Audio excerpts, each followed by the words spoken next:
WACK100, a well-known figure in the music industry, had a reputation for his bold opinions and no-holds-barred commentary. One evening, while sitting in his studio surrounded by records and the hum of creativity, WACK decided to address a hot topic on his podcast: the rising tensions between Lil Durk and Diddy. "Yo, let me tell you why Lil Durk is looking like a bigger dummy than Diddy right now," WACK started, leaning into the mic with a smirk.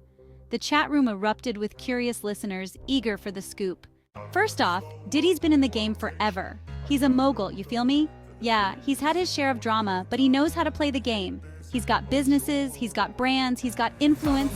Diddy knows how to turn controversy into cash. That's just business.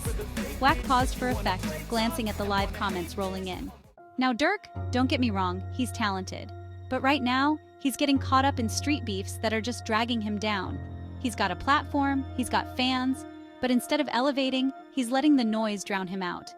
The listeners nodded along as WACK laid it out. You see, Diddy can afford to be reckless because he's got the empire to back it up. He can say wild things and still make a billion moves. But for Lil Durk, this is the moment where he should be focusing on his music and his brand. Instead, he's letting himself get pulled into petty back and forths that don't mean anything in the grand scheme. As WACK continued, he shared anecdotes about both artists. He talked about Diddy's parties and business meetings, where he mingled with the top dogs of the industry, always plotting his next big move. Meanwhile, he recounted instances where Durk's focus seemed split, caught up in the drama rather than pursuing collaborations that could elevate his career. Listen, we love the authenticity of the streets, but at some point, you gotta choose growth over noise.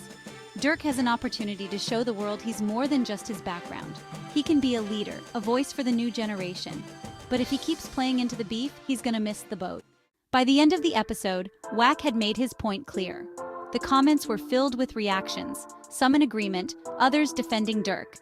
But one thing was certain: the discussion had sparked a conversation about priorities in the industry. As the podcast wrapped up, WACK leaned back in his chair, satisfied. He knew that the world of hip-hop was a wild ride, but sometimes a little perspective was all it took to steer someone back on course. After all, in the game of life and music, knowing when to fight and when to rise above was what truly defined a player's legacy.